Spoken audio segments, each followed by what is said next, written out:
Hello guys, I am Neeraj Singh from channel N Singh Classes. Students, I am in front of you with a topic Kepler law.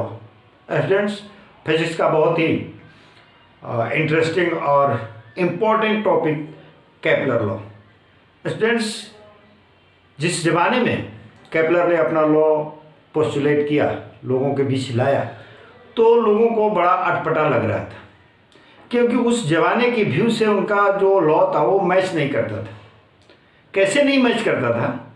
जैसे कैपुलर ने कहा कि जो भी planet सन के चारों तरफ रिवॉल्व करता है वो सर्कुलर पाथ पे नहीं करता है.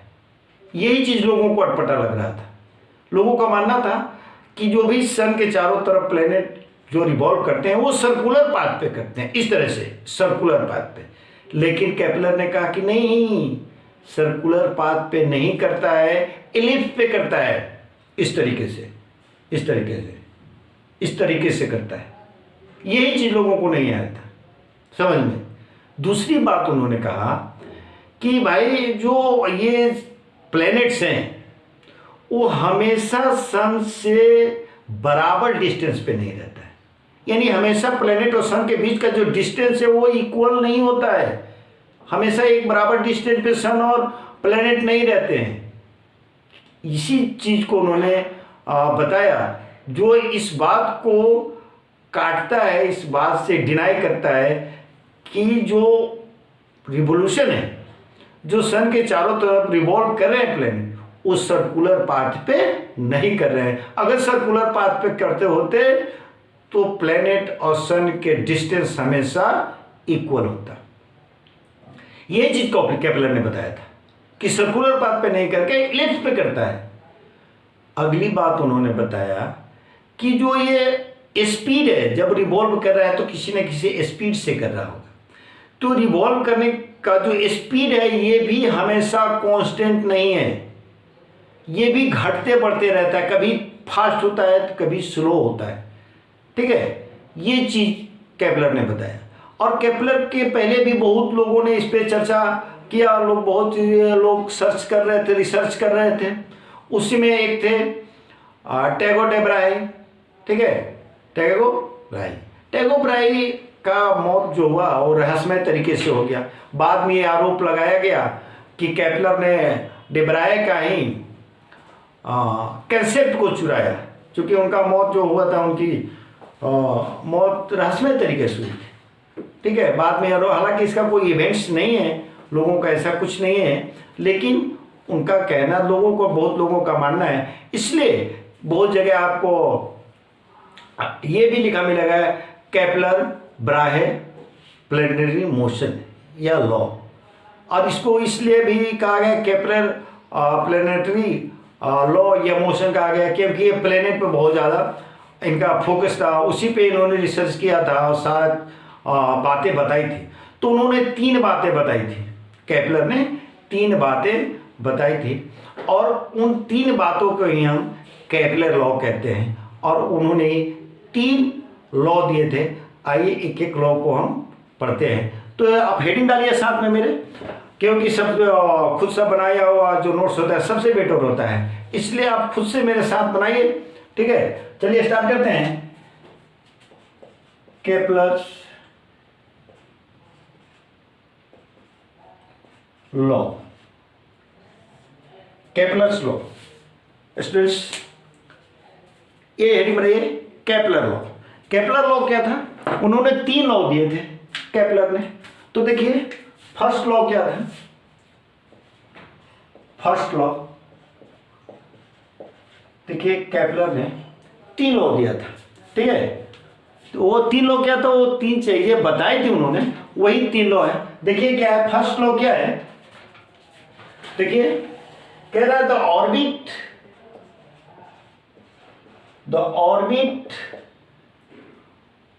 of a planet, the orbit of a planet is an ellipse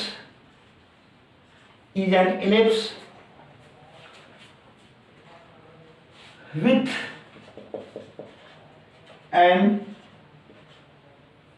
with an मत लिखिए, विथ द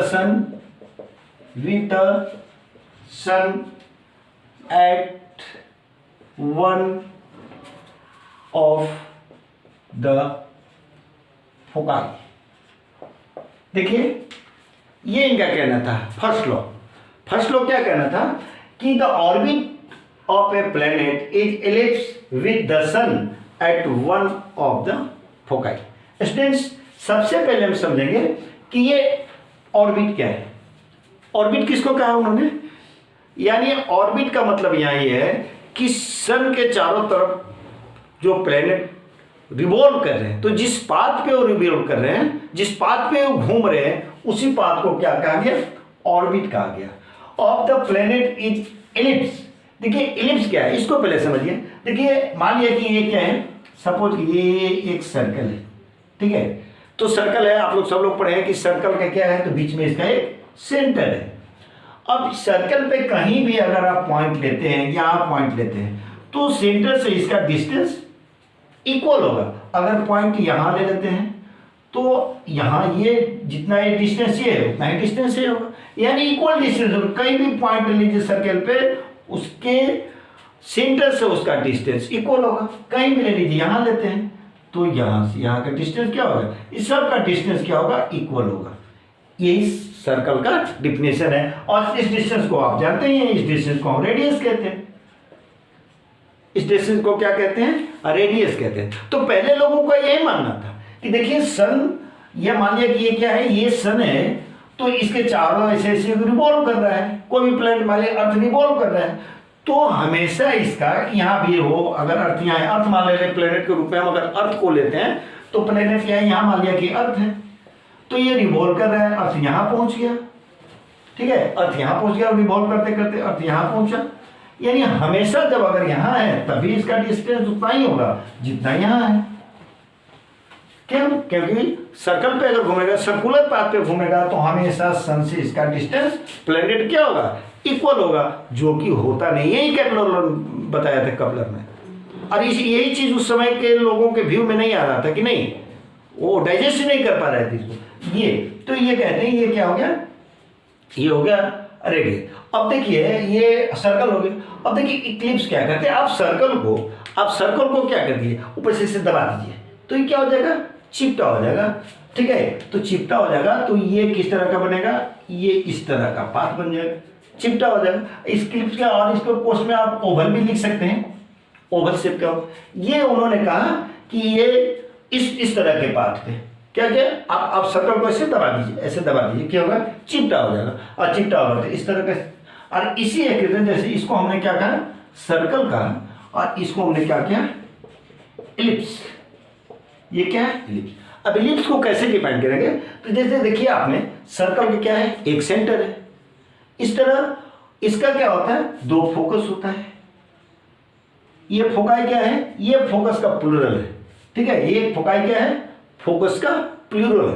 देखिए ये क्या है, ये फोकस, ये दो फोकस है। अब देखिए ये दो फोकस हो गया, तो यहां से अगर किसी भी बिंदु को, इसके किसी भी बिंदु को लिए, यहां से इसका डिस्टेंस मान लिया कि ये L1 है, और यहां से इस फोकाई का डिस्टेंस, इस फोकस का डिस्टेंस L2 है, ठीक है। एक पॉइंट लेते हैं इक्लिप्स पे, और उसके दो फोकाई के डिस्टेंस जो होगा, यानी L1 जो होगा, क्या कहते हैं इसको, L1 जो होगा अब प्लस L2 होगा, यानी ये डिस्टेंस और ये डिस्टेंस दोनों क्या होगा, ये जो इसका जो सम होगा वो फिक्स्ड होगा,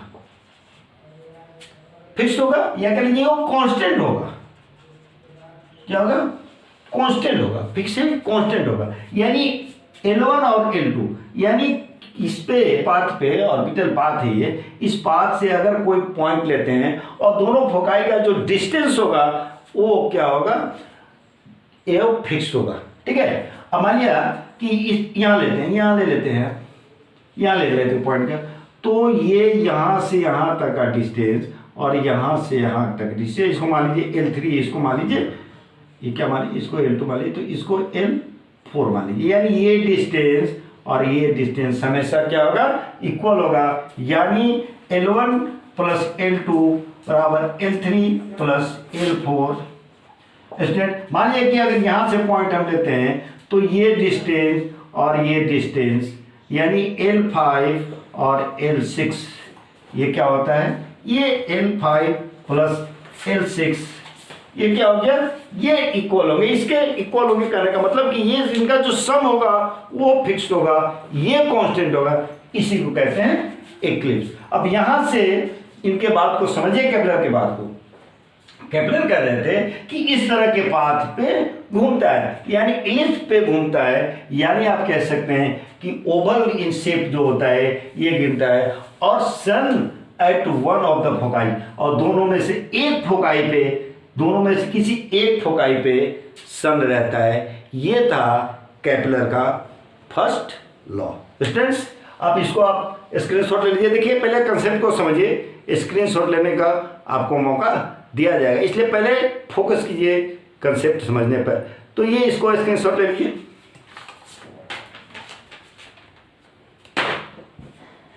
ठीक है, अब चलिए सेकेंड लॉ की तरफ बढ़ते हैं। ठीक है, चलिए देखिए सेकेंड लॉ को समझते हैं।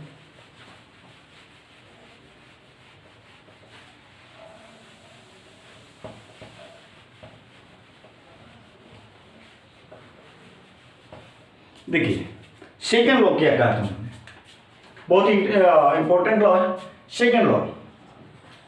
सेकेंड लॉ देखिए, सेकेंड लॉ कहना था उनका कि द लाइन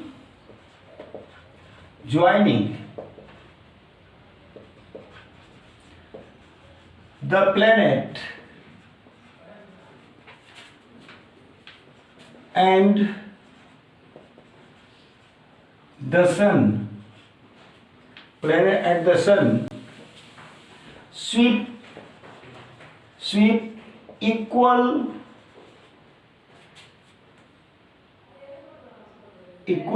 area लीजिए, area in equal intervals of time। देखिए बात को समझिए, यही बहुत इंपॉर्टेंट चीज बताया था केपलर ने। केपलर का कहना था कि the line joining the planet and the sun. अब देखिए हम लोग क्लियर हो गए कि वो जो रिवॉल्व करेगा इलिप्स पर रिवॉल्व करेगा। मान लिया ये दो इलिप्स है, ये दो फोकाई है, ये मान लिया कि इस फोकाई पे सन है, क्या है, इस फोकाई पे सन है। तो कह रहे थे line joining of the planet, मान लिया कि प्लेनेट यहां है, मान लिया प्लेनेट यहां है, प्लेनेट यहां है कहने का मतलब कि मान लिया कि अर्थ है। सपोज हम अर्थ को लेते हैं, क्योंकि बार बार अर्थ को हम इसलिए ले रहे हैं कि हम लोग अर्थ पे हैं, तो अर्थ से ही समझते एग्जाम्पल लेके कि मान लिया कि अर्थ यहां है। कह रहे the line joining of the planet, ये एंड द सन, ये लाइन ज्वाइन कर रहा है, ठीक है ना, यहां से लाइन ज्वाइन कर रहा है किसको, प्लेनेट और सन को। कह रहा स्वीप करता है, मान लिया कि यहां है अर्थ, 30 दिन बाद आफ्टर 30 डेज, क्योंकि ये रिवॉल्व कर रहा है, घूम रहा है, मान लिया 30 डेज बाद ये कहां पहुंच गया, यहां पहुंच गया, यहां पहुंच गया। कितना अर्थ है, कितना दिन बाद, 30 आफ्टर 30 डेज, और 30 डेज बाद, 30 डेज बाद ये कहां पहुंच गया, यहां पहुंच गया, यानी ये एरिया कवर किया। ठीक है, अब रिवॉल्व कर रहा है तो अगला 30 दिन, अगला 30 डेज बाद, मान लिया कि यहां से यहां गया, अगला 30 डेज बाद ये यहां पहुंच गया, क्योंकि ये रिवॉल्व कर रहा है, यहां पहुंच गया। कितने दिन बाद, आफ्टर 30 डेज, आफ्टर 30 डेज बाद ये कहां पहुंच गया, यहां पहुंच गया। ठीक है, तो केपलर का कहना था कि the line joining the planet and the sun sweep equal area and the equal interval. ये 30 दिन में ये जो एरिया कवर किया है, अगला 30 दिन में जो एरिया कवर करेगा, यानी ये एरिया जो कवर करेगा, मान लिया कि ये है और ये A1 है और ये A2 है, तो उनका कहना था कि इक्वल इंटरवल ऑफ टाइम में इक्वल डिस्टेंस स्वीप करेगा, यानी A2 बराबर A1 बराबर A2 होगा। ठीक है, A1 बराबर A2 होगा। ये उनका लॉ था, सेकेंड लॉ। तो सेकेंड लॉ से हमको क्या क्या मिला, और उन्होंने सेकेंड लॉ में क्या बताया था, ये तो बता दिया आप, लॉ दे दिया कि, और उनमें उसमें बातें क्या थी, उसमें और कुछ बातें थी। वो बात क्या थी, देख लीजिए। वो बात थी, देखिए, प्लैनेट्स, यानी उनका कहना था, जो हमने पहले आपको बताया कि प्लैनेट्स जो है रिवॉल्व करता है, वो क्या करता है, कांस्टेंट स्पीड से रिवॉल्व नहीं करता है। यानी ये बात, और सेकेंड लॉ हमको ये देता है, ये उनका कहना था कि planets do not revolve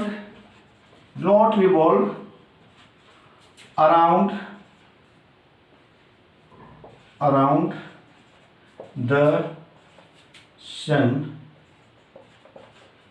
the sun with constant speed। देखिए, केपलर के कहना था कि देखिए रिवॉल्व जो ये कर रहा है, वो रिवॉल्व करने में का जो स्पीड है, वो स्पीड बराबर नहीं है। क्यों बराबर नहीं है, क्योंकि वो इसका पोजीशन जो है, पहले ही हमने आपको बताया कि केपलर ने बताया था कि इसका पोजीशन जो है, डिस्टेंस जो है, हमेशा इक्वल नहीं होता है। देखिए, मान लिया कि ये सन यहाँ है, ये सॉरी अर्थ यहाँ है। अर्थ जब यहाँ है तो ये डिस्टेंस को आप देखिए, अर्थ जब यहाँ है तो इस डिस्टेंस को देखिए, ये शॉर्टर डिस्टेंस है, और ये इस डिस्टेंस को देखिए जब अर्थ यहाँ है, तो यानी दोनों डिस्टेंस बराबर नहीं है। जब दोनों डिस्टेंस बराबर नहीं है तो हम कह सकते हैं कि सन से इक्वल डिस्टेंस पे हमेशा प्लेनेट नहीं रहता है, वो डिस्टेंस वेरी करते रहता है, और डिस्टेंस वेरी करते रहता है तो इनको घूमने का जो स्पीड है वो भी वेरी करते रहता है। यानी जैसे ही सन के नज़दीक आता जाएगा, प्लेनेट सन के नज़दीक आता जाएगा, उसका स्पीड बढ़ता जाएगा रिवॉल्व करने का। और सबसे ज़्यादा स्पीड कहाँ रहेगा, जब प्लेनेट सन के नज़दीक रहेगा तो स्पीड बहुत ही ज़्यादा, अगर नहीं सबसे स्पीड ज़्यादा कब होगा, जब वो सबसे सन के नज़दीक होगा। और जैसे जैसे वो सन से दूर जाते जाता है, जैसे जैसे सन से दूर जाते जाता है, तो यानी उस समय उसका स्पीड धीरे धीरे धीरे धीरे घटते जाता है। यानी आप सपोज कीजिए कि अगर अर्थ यहाँ पहुँचा है, अर्थ अगर यहाँ पहुँच गया, इस बिंदु पर पहुँच गया, तो ये सन से एकदम नज़दीक है, तो इस समय यहाँ स्पीड इसका होगा वो सबसे ज़्यादा होगा। और मान लिया कि अर्थ यहाँ है, यहाँ अर्थ है, तो इस समय इसका स्पीड क्या हो जाएगा, स्लो हो जाएगा, सबसे कम स्पीड रहेगा। यानी जैसे जैसे सन के नज़दीक आते जाएगा स्पीड बढ़ते जाएगा, और जैसे जैसे सन से दूर जाता जाएगा उसका प्लेनेट का स्पीड क्या हो जाएगा, घटते जाएगा। यानी हम लिख सकते हैं, स्टूडेंट्स हम क्या लिख सकते हैं, हम लिख सकते हैं planets move faster when it is closer to the sun। यानी सन का क्लोजर होगा, जब सन के क्लोजर होगा, जब सन के नजदीक जाएगा तो उसका स्पीड बढ़ते जाएगा, while slower when it is farther to the sun। जैसे जैसे सन से दूर जाता जाएगा उसका स्पीड जो मूव करने का, रिवॉल्व करने का जो स्पीड होगा वो धीरे धीरे घटता चला जाएगा। ठीक है, तो ये है सेकंड लॉ। आप इसका स्क्रीनशॉट ले सकते हैं, ले लीजिए फटाफट।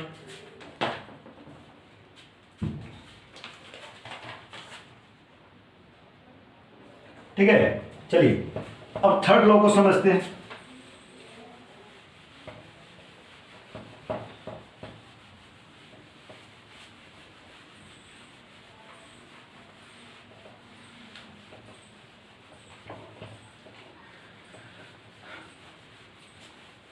ठीक है स्टूडेंट्स, थर्ड लॉ क्या दिया था उन्होंने,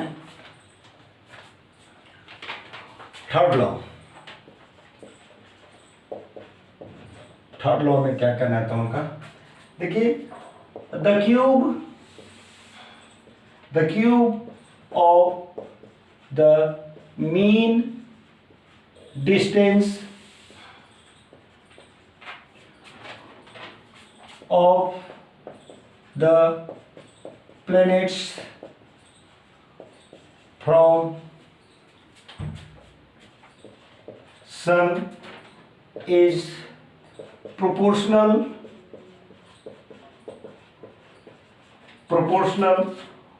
of the square of the orbital period t। Students ये था केपलर का थर्ड लॉ। देखिए स्टूडेंट्स इसका कहना है, इस लॉ को ऐसा हम लोग समझते हैं। देखिए कह रहा है कि the cube of the mean distance, पहले मीन डिस्टेंस को समझिए, मीन डिस्टेंस को समझिए। देखिए हम लोग अब तो ये पूरी तरह जान गए हैं कि ये केपलर ने कहा था कि ये एलिप्स पे और रिवॉल्व कर रहा है, ये दो फोकाई है, ठीक है। मान लीजिए इस फोकाई पे क्या, एक ही फोकाई पे सन को रहना है, मान लीजिए इस फोकाई पे सन है। तो आप जानते हैं कि अगर मान लीजिए अर्थ को हम ले लेते हैं, अर्थ प्लेनेट है, तो अर्थ जो प्लेनेट है वो क्या करता है, जब हम लोग जाएंगे कि इक्वल डिस्टेंस पे हमेशा नहीं रहेगा, इक्वल स्पीड नहीं रहेगा, तो मान लीजिए कभी यहाँ है इस डिस्टेंस पे है, तो कभी इस डिस्टेंस पे है, तो कभी इस डिस्टेंस पे है। तो ये क्या होता है, आप जानते ही हैं कि अलग अलग डिस्टेंस पे रहेगा। तो इसका जब एवरेज निकाल लीजिए, एक साल में पूरे 1 ईयर में वो क्या अलग अलग डिस्टेंस पे रहेगा, तो उसका एक एवरेज निकालिए, डिस्टेंस का एवरेज निकालिएगा, उसी को कह रहा है कि मीन डिस्टेंस, ठीक है। तो इनका कहना है the cube of the mean distance, मान लीजिए डिस्टेंस r है, तो इसका क्यूब, ये r डिस्टेंस का cube planets from the sun is proportional to square of the orbital period t। Orbital period क्या किसको कह रहे हैं, देखिए आप जानते हैं कि अर्थ क्या कर लेता है, 365 दिन में 365 एंड सम आवर्स वो लेता है रिवॉल्व करने में। मान अर्थ है तो ये कितना लिया 365 दिन, तो इसी 365 दिन को हम क्या कह रहे हैं, ऑर्बिटल पीरियड में एक चक्कर लगाने में इसको कितना लगा, 365 दिन लगा। तो इनका कहना था कि ये जो मीन डिस्टेंस है इसके क्यूब जो होगा वो डायरेक्टली प्रोपोर्शनल होगा ऑर्बिटल पीरियड के स्क्वायर का।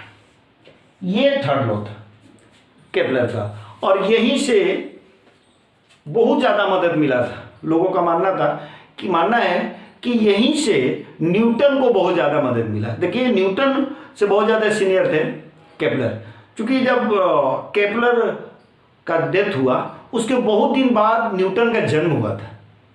केपलर के डेथ होने के बहुत दिन बाद न्यूटन का जन्म भी हुआ था। तो जब Newton gravitational universal gravitational force का खोज किया, क्या था, ए बराबर Gm/r², ठीक है। तो यही ये डिस्टेंस इनको, या ये डिस्टेंस से रिलेटेड था, तो बहुत ज़्यादा इन्होंने हेल्प लिया केपलर थर्ड लॉ से। बहुत बार क्वेश्चन में ये पूछ भी देता है कि ग्रेविटेशनल यूनिवर्सल ग्रेविटेशनल जो कांस्टेंट है या फोर्स का जो न्यूटन ने खोज किया था वो केपलर की किस लॉ के मदद से खोज किया था, और ज़्यादा कंपटीशन में आ जाता है एक क्वेश्चन।